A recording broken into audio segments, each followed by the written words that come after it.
সালের মে মাসের 20 তারিখ থেকে আজ 21 তারিখ পর্যন্ত, অর্থাৎ একদিনের ডিফারেন্সের মধ্যে 4 জন ছোট ছোট শিশু মেয়েকে ধর্ষণ করা হয়েছে।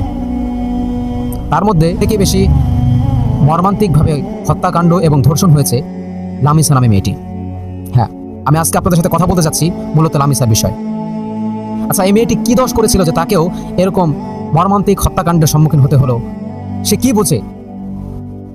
7 বছরের একটি মেয়ে, সে কি বুঝে তার সাথেও জেনা করা হলো, তাকেও ধর্ষণ করা হলো? এটা কি Bangladesh? This is my country. কেমন প্রশাসন, বাংলাদেশের প্রশাসনরাও বা কেমন যে ধর্ষণকারীর কোনো বিচারই হচ্ছে না? 2 মাস 3 মাস থানায় রেখে, জেলখানায় রেখে তাদেরকে আবার ছেড়ে দেওয়া হচ্ছে টাকার বিনিময়ে। এটা কি বাংলাদেশ? নো, এটা বাংলাদেশ না, এটা আইএমএ জাহিলিয়াতের বাংলাদেশ। এমন হয়ে যাচ্ছে বাংলাদেশটা। এই বাংলাদেশে বর্তমান এত পরিমাণের খুন খারাপ ধর্ষণ চলতেছে, যেটা ছোট ছোট বাচ্চাদের উপর দিয়ে চলে যাচ্ছে। ভুল করতেছে তার বাবা, ওই ভুলের অপহরণ বা ওই ভুলের প্রায়শ্চিত্ত ভোগ করতে হচ্ছে তার ছোট মেয়েকে। এটাই কি বাংলাদেশ? এই বাংলাদেশের সংবিধানে লিখে দেওয়া উচিত যে বিচার চাহিয়া লজ্জা দিবেন না। এই বাংলাদেশের সংবিধানে লিখে দেওয়া উচিত বিচার চাহিয়া লজ্জা দিবেন না। কারণ লামিসার বাবা, তিনি বাংলাদেশের প্রতি, বাংলাদেশের প্রশাসনের প্রতি তার কোনো আত্মবিশ্বাস নেই। সে কি বলেছে? সে এই কথাটা বলেছে বাংলাদেশ প্রশাসনের পক্ষে যে এটা আমার কোনো বিচার লাগবে না, কারণ বাংলাদেশের কোনো প্রশাসন এটা পারবে না।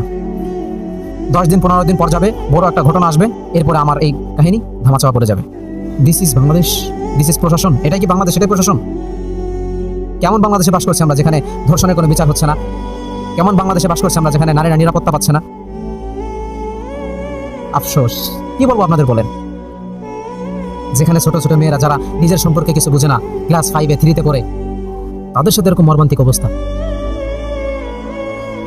আর বেটা, রাসূল সাল্লাল্লাহু আলাইহি সাল্লাম এর জামানায় ধর্ষণকারীকে কিভাবে হত্যা করা হতো তোমরা কি জানো? জানলে মাথা চোখ কপালে উঠে যাবে। আমাদের বাংলাদেশের অবস্থা এমন হয়ে যাচ্ছে যে পরকীয়া দিনকে দিন ফেসবুক, ইউটিউব, যে কোনো ওয়েব প্ল্যাটফর্মে ঢুকলেই, ইন্টারনেটের যত প্ল্যাটফর্ম আছে, যে কোনো জায়গায় ঢুকলেই এটা ধর্ষণ হচ্ছে, ওদিক দিয়ে পরকীয়া করে ধরা পড়ছে, এই সেই অমুক তমুক। বাংলাদেশ প্রশাসন অতটা পারি হতে পারে না এখনো।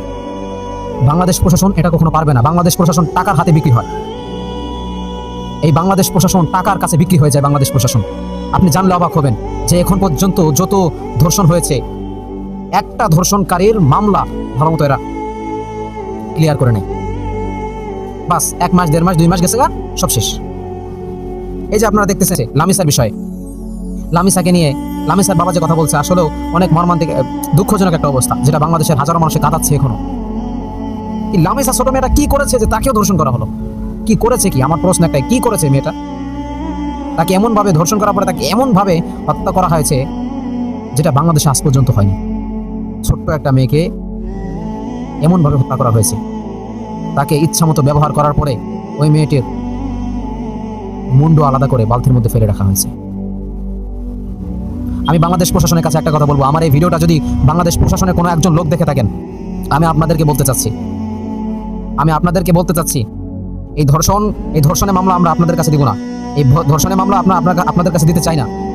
আমরা চাই এই ধর্ষণকারীর বিচার আমরা জনগণরাই করবো ইনশাল্লাহ।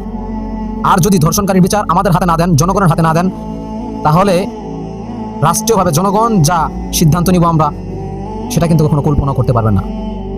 আমরা মুসলমান, আমরা চুপ থাকতে পারি, কিন্তু অতটাও চুপ থাকি না। আমরা রাসূলকে ভালোবাসি, আল্লাহ তাআলাকে ভালোবাসি। আমরা রাসূলের উম্মত, শেষ নবীর উম্মত। আপনিও মুসলিম, আমিও মুসলিম। একজন মুসলিম মেয়ে ধর্ষিত হচ্ছে আপনার সামনে, আপনি বিচার করছেন না, আপনি ওই মামলাটাকে আপনি টাকার বিনিময়ে বিক্রি করে দিচ্ছেন। এটাই কি প্রশাসন? এটাই প্রশাসনের কাজ, টাকার কাছে বিক্রি হয়ে যাওয়া? নো। তাই আমি আপনাদেরকে বলবো যে আপনারা যদি এই ধর্ষণকারীকে, লামিসা এই হত্যা মামলা এবং ধর্ষণের বিচার যথাযথভাবে যত দ্রুত সম্ভব এই পুরো বাংলাদেশের জনগণ দেখতে চায়। আর এই হত্যা শুধুমাত্র তাকে ফাঁসি দিলে কোনো কাজ হবে না, তাকে এমনভাবে একটা শাস্তি দিতে হবে যেন পুরো বাংলাদেশের মানুষ আগামীতে যে হত্যা করার চেষ্টা করবে কাউকে, অথবা কোনো মেয়ের উপর খারাপ উদ্দেশ্য নিয়ে তাকাবে, তার অন্তরের মধ্যে যেন এই কাঁপুনিটা ধরে যে বাংলাদেশে পূর্বে এমন একটা কাহিনী হয়েছিল যেটা আমার সাথে সামনে হতে পারে, যাতে আমার সাথে এমন একটা হতে পারে, এই জন্য সবসময় মাথায় রাখবেন। আর বিশেষ করে নারীদেরকে উদ্দেশ্য করে কিছু কথা, আপনারা রাস্তাঘাটে যেখানে চলাফেরা করেন না কেন, নিজেরা নিজেদের সেফটি নিয়ে চলাফেরা করবেন। আর অতিরিক্ত রাস্তায় হাঁটাচলা করা ঠিক নয়। মেয়েরা কি জন্য রাস্তায় বেরোবে আমি বুঝি না একটা জিনিস। একটা ছেলে আপনার দিকে আকর্ষণ হবে কখন? যখন দেখবে আপনার বডি ফিগার সবকিছু আপনার ভালো সুন্দর দেখাচ্ছে, তখনই আপনার প্রতি আকর্ষণ হবে। আর যখন আপনি ওই ছেলে আপনাকে একটা প্রেমের প্রস্তাব দিবে, যখন আপনি প্রেমের প্রস্তাবটা রিজেক্টেড করে দিবেন, তখন ওই ছেলে আপনার বিরুদ্ধে কিছু একটা করার চেষ্টা করবে। এটাই হচ্ছে বাংলাদেশের যুবকেরা। কোনো মেয়ে যদি জানতো যে একটা পুরুষ তার দিকে কি নজরে তাকায় বা কোন নজরে তাকায়, যদি একটা মহিলা জানতো এই বিষয়ে, তাহলে ওই মহিলা কখনো কাপড় দিয়ে পোশাক তৈরি করতো না, ওই মহিলা বরঞ্চ লোহা দিয়ে পোশাক তৈরি করতো। তাই আপনাকে আমি সতর্ক করছি, পুরো দেশবাসীকে সতর্ক করছি,